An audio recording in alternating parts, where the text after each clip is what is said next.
ഓം ശാന്തി. ഇന്ന് 31/12/2009 അവ്യക്ത മുരളിയാണ് നമ്മൾ ചർച്ച ചെയ്യുന്നത്.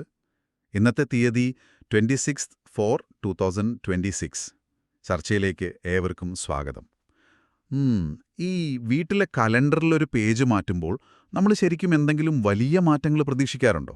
അതെ. സാധാരണ എല്ലാവർക്കും അതൊരു വലിയ സംഭവമാണ്. ശരിയാണ്, പുറത്തു വലിയ ആഘോഷങ്ങളൊക്കെ കാണാം. പക്ഷേ ശരിക്കും നമ്മുടെ ജീവിതത്തിൽ എന്തെങ്കിലും മാറ്റം അങ്ങനെ സംഭവിക്കുന്നുണ്ടോ? ഇല്ല അല്ലേ? സത്യത്തിൽ ഭൗതികമായ ഒരു മാറ്റവും അവിടെ നടക്കുന്നില്ല. അതായത് വെറുമൊരു തീയതി മാറുന്നതിനപ്പുറം മനുഷ്യന്റെ ബോധതലത്തിൽ തന്നെ, നമ്മുടെ ചിന്താഗതിയിൽ തന്നെ ഒരു വലിയ ഷിഫ്റ്റ് വരികയാണെങ്കിലോ? ഈ ഒരു പഴയ വർഷത്തോട് വിട പറയുന്നതിനേക്കാൾ പുതിയൊരു ആത്മീയ യുഗത്തിലേക്കും പുതിയൊരു വ്യക്തിത്വത്തിലേക്കും മാറുന്നതിനെക്കുറിച്ചാണ് ഈ ആഴത്തിലുള്ള പഠനത്തിലേക്ക് നിങ്ങളെ ഞങ്ങൾ ക്ഷണിക്കുന്നത്. തീർച്ചയായും ഈ ഒരു കാഴ്ചപ്പാട് വളരെ പ്രധാനപ്പെട്ടതാണ്. വെറുമൊരു കലണ്ടർ മാറ്റം എന്നതിലുപരി ആത്മീയമായ ഒരു പുതിയ യുഗത്തിലേക്കുള്ള കാൽവെപ്പായി കാണാനാണ് ബാപ്താദ ഈ മുരളിയിലൂടെ നമ്മളോട് ആവശ്യപ്പെടുന്നത്. അതായത് പുതിയ വർഷമെന്നത് കേവലം ഒരു ഒഴികഴിവു മാത്രമാണ്. ശരിക്കും പറഞ്ഞാൽ ഈ കേൾക്കുന്ന നിങ്ങളുടെയും എന്റെയുമൊക്കെ ഹൃദയത്തിലുള്ള ആവേശം ആ പുതിയ യുഗത്തിന്റെ, സുവർണലോകത്തിന്റെ വരവിലാണ്. ശരിയാണ്. ഈ ഒരു സന്ദർഭത്തിൽ ബാപ്താദ വളരെ ശ്രദ്ധേയമായ 3 അഭിനന്ദനങ്ങൾ നമുക്ക് നൽകുന്നുണ്ട്. ഏതൊക്കെയാണ് അഭിനന്ദനങ്ങൾ? കേവലം ഹാപ്പി ന്യൂ ഇയർ എന്നതിനപ്പുറം പുതിയ ജീവിതത്തിന്, പിന്നെ വരാനിരിക്കുന്ന പുതിയ യുഗത്തിന്, ഒപ്പം ഏറ്റവും പ്രധാനമായി സ്വന്തം ആത്മീയ കുടുംബത്തെയും പരമപിതാവിനെയും കണ്ടുമുട്ടിയതിന്. ഒരർത്ഥത്തിൽ ഒരു മനുഷ്യന് ലഭിക്കാവുന്ന ഏറ്റവും വലിയ 3 സമ്മാനങ്ങളല്ലേ ഇത്? അതെ, സംശയമില്ല. പക്ഷേ ഒരു നിമിഷം, ഇവിടെ എനിക്കൊരു ചെറിയ സംശയം വരുന്നുണ്ട്. എന്താണ്? ഈ കേൾക്കുന്ന നിങ്ങളും ഞാനുമൊക്കെ ചുറ്റുമുള്ള ലോകത്തേക്കൊന്നു നോക്കൂ. എവിടെ നോക്കിയാലും യുദ്ധങ്ങള്, സാമ്പത്തിക തകർച്ചകള്, അശാന്തി, ഭയം. ഇങ്ങനെയൊരു ലോകത്തോട് പോയിട്ട് ഇതാ സുവർണലോകം വരാൻ പോകുന്നു, ഇതാണ് നിങ്ങളുടെ പുതുവർഷ സമ്മാനം എന്ന് പറഞ്ഞാൽ ആരെങ്കിലും വിശ്വസിക്കുവോ? ഇന്നത്തെ കാലത്ത് അങ്ങനെ പെട്ടെന്നാരും വിശ്വസിക്കില്ല അല്ലേ? അപ്പോൾ ബാപ്ദാദ പറയുന്ന ഈ സുവർണലോകത്തിന്റെ സമ്മാനം നമ്മൾ മറ്റുള്ളവർക്ക് എങ്ങനെ കൈമാറും? വാക്കാലുള്ളൊരു സന്ദേശം മാത്രം കൊടുത്താൽ ആളുകൾ സ്വീകരിക്കാൻ തയ്യാറാകില്ലല്ലോ. അവിടെയാണ് ബാപ്ദാദ നൽകുന്ന ആഴത്തിലുള്ള സന്ദേശം നമ്മൾ മനസ്സിലാക്കേണ്ടത്. വാക്കാലുള്ള സന്ദേശമല്ല ഇവിടെ ഉദ്ദേശിക്കുന്നത്. ഓഹോ, പിന്നെന്താണ്? ഒരു അശാന്തമായ മനസ്സിനു വേണ്ടത് വെറും ഉപദേശമല്ലല്ലോ, ശാന്തിയുടെ ഒരു അനുഭവമാണ്. ഈ സമ്മാനം നൽകാൻ ബാപ്ദാദ നിർദ്ദേശിക്കുന്നത് നമ്മുടെ ഉള്ളിലെ ഖജാനാവുകൾ മറ്റുള്ളവർക്കായി തുറക്കാനാണ്. അതായത് ഗുണങ്ങളുടെയും ശക്തികളുടെയും സ്വാമാനത്തിന്റെയും ഖജാനാവുകൾ. നമുക്കില്ലാത്തത് നമുക്ക് കൊടുക്കാൻ കഴിയില്ല എന്നാണല്ലോ. കൃത്യമായി പറഞ്ഞാൽ അതുതന്നെ. നിങ്ങളിൽ സമാധാനമുണ്ട്, ആന്തരികമായ ശക്തിയുണ്ട് എന്നുണ്ടെങ്കിൽ നിങ്ങളുടെ ഒരു നോട്ടം കൊണ്ടോ അല്ലെങ്കിൽ വെറുമൊരു പുഞ്ചിരി കൊണ്ടോ മറ്റുള്ളവർക്ക് ആ ശാന്തി അനുഭവപ്പെടും. പിതാവ് വന്നിരിക്കുന്നു, അവിനാശിയായ അവകാശത്തിന് നിങ്ങൾ അധികാരിയാകൂ എന്ന സന്ദേശം ഈ വൈബ്രേഷനിലൂടെയാണ് നമ്മൾ നൽകേണ്ടത്. അപ്പൊ ഈ വൈബ്രേഷൻ വഴിയാണ് എല്ലാവരിലും സന്ദേശം എത്തുക അല്ലേ? അതെ. എനിക്ക് ഈ സന്ദേശം ലഭിച്ചില്ല എന്ന് ഒരാത്മാവും ഭാവിയിൽ പരാതിപ്പെടാൻ ഇടവരരുത് എന്നാണ് ബാപ്ദാദ പ്രത്യേകം ഓർമ്മിപ്പിക്കുന്നത്. അപ്പോൾ നമ്മൾ മറ്റുള്ളവർക്ക് സമാധാനം നൽകണമെങ്കിൽ നമ്മൾ ആദ്യം ശ്രദ്ധിക്കേണ്ട വലിയൊരു കാര്യമുണ്ട്. നമ്മുടെ ഉള്ളിൽ അശാന്തി വെച്ചുകൊണ്ട് നമുക്ക് മറ്റൊരാൾക്ക് സമാധാനം നൽകാൻ കഴിയില്ല. ഒരിക്കലുമില്ല. അപ്പോഴാണ് ബാബ പറയുന്ന ആ ഉയർന്ന ലക്ഷ്യവും നമ്മുടെ ഇപ്പോഴത്തെ ലക്ഷണങ്ങളും തമ്മിലുള്ള പൊരുത്തക്കേട് നമ്മൾ തിരിച്ചറിയുന്നത്. ബാബയ്ക്ക് സമാനമാകുക എന്നതാണ് ലക്ഷ്യമെങ്കിൽ ആ ലക്ഷ്യം എത്ര ഉയർന്നതാണോ അത്രയും ഉയർന്ന ലക്ഷണങ്ങൾ നമ്മുടെ മുഖത്തും പെരുമാറ്റത്തിലും കാണേണ്ടേ? തീർച്ചയായും ദൃശ്യമാകണം എന്ന് ബാപ്ദാദ പറയുന്നുണ്ട്. പക്ഷേ പലപ്പോഴും നമ്മളൊരു വാക്ക് സ്ഥിരമായി ഉപയോഗിക്കാറില്ലേ? അതായത് എനിക്ക് ആഗ്രഹമുണ്ട് പക്ഷേ എന്ന്. ഉദാഹരണത്തിന്, എനിക്ക് സമാധാനമായിരിക്കണമെന്നുണ്ട്, പക്ഷേ മറ്റുള്ളവരെന്നെ ദേഷ്യം പിടിപ്പിക്കുന്നു. ഈ പക്ഷേ എന്ന വാക്ക് വലിയൊരു തടസ്സമല്ലേ? ആ പക്ഷേ എന്നത് ശരിക്കും ഒരു വലിയ പ്രതിരോധമാണ്. അത് നമ്മൾ നമുക്ക് തന്നെ നൽകുന്ന ഒരു ഒഴികഴിവ് മാത്രമാണ്. നമ്മൾ നമ്മളെത്തന്നെ ന്യായീകരിക്കുകയാണല്ലേ? അതെ. എനിക്ക് സമാധാനമായിരിക്കണമെന്നുണ്ട്, പക്ഷേ അവൻ എന്നെ ദേഷ്യം പിടിപ്പിച്ചു എന്ന് പറയുമ്പോൾ നമ്മുടെ നിയന്ത്രണം നമ്മൾ മറ്റൊരാൾക്ക് വിട്ടുകൊടുക്കുകയാണ്. അതൊരു വലിയ പോയിന്റാണ്. ലക്ഷ്യവും ലക്ഷണവും സമാനമാകണം എന്ന് ബാപ്ദാദ പറയുമ്പോൾ ഉള്ളിലെ ചിന്തയും പുറത്തെ പ്രവൃത്തിയും ഒന്നാകണമെന്നാണ് അർത്ഥമാക്കുന്നത്. ആത്മീയത എന്നതൊരു ബാഹ്യമായ പ്രകടനമല്ല, അതൊരു സ്വാഭാവികമായ അവസ്ഥയായി മാറണം. സ്വാഭാവിക അവസ്ഥ എന്ന് പറയുമ്പോൾ എനിക്കൊരു കാര്യം ഓർമ്മ വരുന്നുണ്ട്. നമ്മൾ ഈ ഡ്രൈവിംഗ് ഒക്കെ പഠിക്കുന്ന സമയം അത് വളരെ നല്ലൊരു ഉദാഹരണമാണ്. അല്ലേ? ആദ്യത്തെ കുറച്ച് ദിവസങ്ങളിൽ ഗിയർ മാറ്റാനും ബ്രേക്ക് പിടിക്കാനുമൊക്കെ നമ്മൾ വല്ലാതെ കഷ്ടപ്പെടും. അന്നതൊരു വലിയ ബുദ്ധിമുട്ടുള്ള കാര്യമാണ്. ശരിയാണ്, മുഴുവൻ ശ്രദ്ധയും അതിലായിരിക്കുമല്ലോ. അതെ. എന്നാൽ നിരന്തരമായ പരിശീലനം കഴിയുമ്പോൾ നമ്മൾ സംസാരിച്ചുകൊണ്ടോ പാട്ട് കേട്ടുകൊണ്ടോ വളരെ റിലാക്സ്ഡായി വണ്ടി ഓടിക്കും. നമ്മൾ അറിയാതെ തന്നെ കാലുകൾ ബ്രേക്കിലേക്ക് പോകും. ബാബ്ദാദ ഈ സ്വാഭാവികതയെക്കുറിച്ചല്ലേ പറയുന്നത്? അതെ അതെ, കൃത്യമായിട്ട് അത് തന്നെ. അതായത് പകുതിക്കൽപ്പം ശരീരബോധം നമുക്കെത്രത്തോളം സ്വാഭാവികമായിരുന്നോ അതുപോലെ ഇപ്പോൾ ആത്മബോധവും സ്വാഭാവികമായി മാറണം. ഈ ഉദാഹരണം വളരെ കൃത്യമാണ്. കാരണം ആത്മീയതയും ഇതേ പ്രക്രിയയിലൂടെയാണ് പോകുന്നത്. ശരീരബോധമുള്ളവരാകാൻ നിങ്ങൾ എപ്പോഴെങ്കിലും കഠിനാധ്വാനം ചെയ്തിട്ടുണ്ടോ എന്ന് ബാബ്ദാദ ചോദിക്കുന്നുണ്ട്.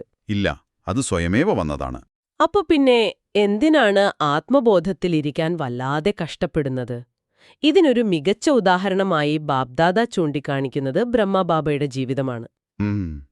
ഇത്രയും വലിയൊരു കുടുംബത്തിന്റെ മുഴുവൻ ഉത്തരവാദിത്തം ഉണ്ടായിരുന്നിട്ടും ചെയ്യുന്നവൻ ഞാൻ, പക്ഷേ ചെയ്യിപ്പിക്കുന്നവൻ യജമാനനാണ് എന്ന് ട്രസ്റ്റി ബോധത്തിലായിരുന്നു ബാബ. ആ ബോധമുള്ളതുകൊണ്ട് അദ്ദേഹം യാതൊരുവിധ ഭാരവും അനുഭവിച്ചില്ല. ആ ട്രസ്റ്റി ബോധം എന്ന ആശയത്തിൽ നിൽക്കുമ്പോൾ എല്ലാം വളരെ എളുപ്പമായി തോന്നും. കാരണം ഭാരം മുഴുവൻ ബാബയെ ഏൽപ്പിക്കുകയാണല്ലോ. അതെ അതെ. പക്ഷേ ഒരു പ്രശ്നമുണ്ട്. പ്രായോഗിക ജീവിതത്തിൽ നമ്മൾ ഈ ആത്മബോധം നിലനിർത്താൻ ശ്രമിക്കുമ്പോൾ പഴയ സ്വഭാവങ്ങൾ ഒരു വില്ലനായി വരും. അതായത് നമ്മൾ പറയുന്ന മായ. പഴയ വർഷത്തോട് മാത്രമല്ല, മായയോടും നമ്മൾ വിട പറയണമെന്ന് ബാബ്ദാദ പറയുന്നു. വിട പറയണം. പക്ഷേ ഇവിടെ ഒരു വലിയ ചോദ്യം വരുന്നുണ്ട്. ഈ മായ എപ്പോഴും നമ്മളെ പരീക്ഷിക്കാനും ബുദ്ധിമുട്ടിക്കാനും വേണ്ടി വരുന്ന ഒരു ബാഹ്യശക്തിയല്ലേ? നമ്മൾ വിചാരിച്ചാൽ അങ്ങനെ ഒറ്റയടിക്ക് മായയോട് ഗുഡ് ബൈ പറയാൻ കഴിയോ? മായ അതിന്റെ ഡ്യൂട്ടി ചെയ്യുന്നു എന്ന നമ്മുടെ ആ ചിന്തയെ ബാബ്ദാദ ഇവിടെ തിരുത്തുന്നുണ്ട്. വളരെ രസകരമായ ഒരു കാര്യം ബാബ്ദാദ പറയുന്നു. എന്താണത്? മായ ബാബ്ദാദയോട് പറയുകയാണത്രേ, എനിക്ക് പോകാൻ സമയമായി എന്നെനിക്കറിയാം, ഞാൻ എന്റെ പെട്ടിയും കിടക്കയും ഒക്കെ പാക്ക് ചെയ്തു വെച്ചിരിക്കുകയാണ്, പക്ഷെ കുട്ടികൾ എന്നെ വീണ്ടും വീണ്ടും ആഹ്വാനം ചെയ്യുന്നു എന്ന്. അല്ല, ഒരു നിമിഷം. നമ്മൾ വിളിച്ചു വരുത്തുകയോ ആരെങ്കിലും സ്വയം ബുദ്ധിമുട്ടുകൾ ഇങ്ങോട്ട് വിളിക്കോ? നേരിട്ടങ്ങനെ വിളിക്കില്ല. ഈ കേൾക്കുന്ന നമ്മൾ ആരും മനഃപൂർവ്വം പ്രശ്നങ്ങളെ ഇൻവൈറ്റ് ചെയ്യുന്നില്ലല്ലോ. നമ്മൾ മാൽ മരു എന്ന് വിളിക്കുന്നില്ലായിരിക്കാം. പക്ഷേ അവിടെ ഒരു സൂക്ഷ്മമായ കാര്യമുണ്ട്. നമ്മുടെ ഉള്ളിലുണ്ടാകുന്ന വളരെ ലഘുവായ സങ്കല്പങ്ങൾ, അതായത് ചെറിയ വ്യർത്ഥ ചിന്തകൾ, അതാണ് മായയ്ക്കുള്ള തുറന്ന വാതിൽ. അതായത് നാളത്തെ കാര്യം എന്താകും, അവരെന്താ എന്നോട് അങ്ങനെ പറഞ്ഞത് എന്നൊക്കെയുള്ള ചിന്തകളല്ലേ? അതെ അതെ. നമ്മൾ വിചാരിക്കും ഇത് വലിയ കാര്യമൊന്നുമില്ലല്ലോ എന്ന്. പക്ഷേ ആ ചെറിയ ചിന്ത മായയെ ക്ഷണിക്കുന്നതിന് തുല്യമാണ്. ബാബ്ദാദ ചോദിക്കുന്നത് നിങ്ങളുടെ ചിന്തകളുടെ നിയന്ത്രണം നിങ്ങളുടെ കയ്യിലല്ലേ എന്നാണ്. അതിനാൽ വ്യർത്ഥ ചിന്തകളുടെ ഒരംശം പോലും ഇല്ലാതാക്കി ചിന്തകളെ ശക്തമാക്കണം. അത് വലിയൊരു തിരിച്ചറിവാണ് കേട്ടോ. നമ്മുടെ ഓരോ വ്യർത്ഥ ചിന്തയും മായയ്ക്കുള്ള ഇൻവിറ്റേഷൻ കാർഡാണ്. നമ്മൾ വാതിൽ തുറന്നിട്ടിട്ട് കൊതുകുകൾ വരുന്നു എന്ന് പരാതിപ്പെടുന്നത് പോലെയാണത്. ശരിയാണ്.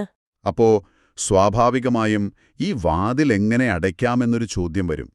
വ്യർത്ഥ ചിന്തകളെ ഒഴിവാക്കാൻ ബാബ്ദാദ ഒരു ഗൃഹപാഠം നൽകുന്നുണ്ട് എന്ന് കേട്ടല്ലോ. ദിവസവും 24 തവണ 10 മിനിറ്റ് വീതം ആത്മീയ സ്മൃതിയിലിരിക്കാൻ. അതെ, ഈ ഹോംവർക്ക് വളരെ പ്രധാനമാണ്.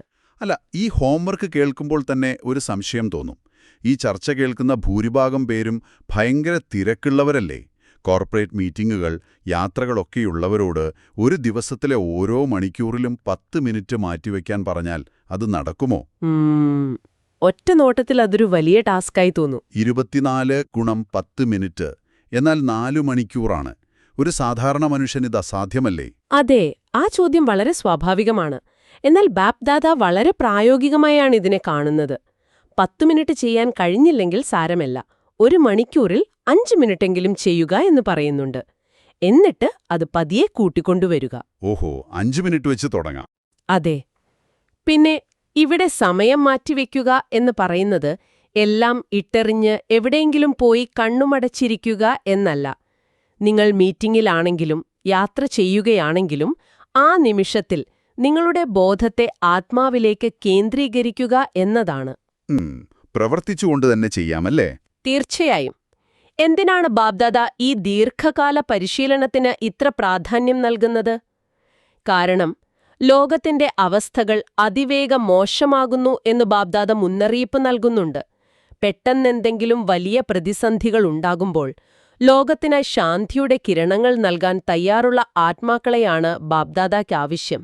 അപ്പോൾ പെട്ടെന്നൊരു ദിവസം നമുക്ക് ഈ അവസ്ഥയിലേക്ക് എത്താൻ കഴിയില്ല. അതിന് ഈ ദീർഘകാല പരിശീലനം അത്യാവശ്യമാണ്. അതെ അതെ, വളരെ ലോജിക്കലാണത്. കാരണം പെട്ടെന്നൊരു പ്രതിസന്ധി വരുമ്പോൾ നമ്മുടെ സ്വാഭാവിക സ്വഭാവം എന്താണോ അതാണല്ലോ പുറത്തു വരിക. ഇതിനൊപ്പം അമൃതവേളയിൽ ബാബ്ദാദ നൽകുന്ന ആ സ്വമാനത്തിന്റെ മാലയെക്കുറിച്ചും പറയുന്നുണ്ടല്ലോ. ഈ സ്വമാനം എങ്ങനെയാണ് നമ്മുടെ ശരീരബോധത്തെ ഇല്ലാതാക്കുന്നത്? അവിടെ മനഃശാസ്ത്രപരമായ ഒരു പ്രക്രിയ നമ്മൾ മനസ്സിലാക്കണം. ഒരു വ്യക്തിക്ക് ഒരേ സമയം രണ്ട് വിരുദ്ധമായ ഐഡന്റിറ്റികൾ മനസ്സിൽ കൊണ്ടുനടക്കാൻ കഴിയില്ല. അതായത് ഞാൻ പ്രശ്നങ്ങൾ നിറഞ്ഞ സാധാരണ മനുഷ്യനാണ് എന്ന ബോധവും ഞാൻ അതിശക്തനായ ആത്മാവാണ് എന്ന ബോധവും ഒരേ സമയം നിൽക്കില്ല. ഞാൻ മാസ്റ്റർ സർവശക്തിവാനാണ് എന്ന സ്വമാനം ഉയർന്ന ഒരു ഐഡന്റിറ്റിയാണ്. നിങ്ങൾ നടക്കുമ്പോഴും പ്രവർത്തിക്കുമ്പോഴും ഈ സ്വമാനത്തിന്റെ മാല മനസ്സിൽ കറക്കിക്കൊണ്ടിരിക്കുമ്പോൾ അവിടെ മറ്റൊരു കാര്യത്തിനും ഇടമില്ലാതാകുന്നു. ശരീരബോധം അവിടെ നിന്ന് താനെ പുറത്താക്കപ്പെടുന്നു, അല്ലേ? അതെ അതെ, ഇതൊരു സബ്സ്റ്റിറ്റ്യൂഷൻ പ്രക്രിയയാണ്. ആ ഖജനാവ് എത്രത്തോളം ഉപയോഗിക്കുന്നുവോ അത്രത്തോളം ശരീരബോധം ഇല്ലാതാവും. അപ്പോൾ പഴയതിനെ മാറ്റാൻ പുതിയ ഉയർന്ന ചിന്തകൾ കൊണ്ട് മനസ്സിനെ നിറയ്ക്കുക എന്നതാണ് വഴി. അല്ലാതെ പഴയതിനെ ഓർത്ത് സങ്കടപ്പെടുകയല്ല. കൃത്യമായി പറഞ്ഞാൽ അതുതന്നെ.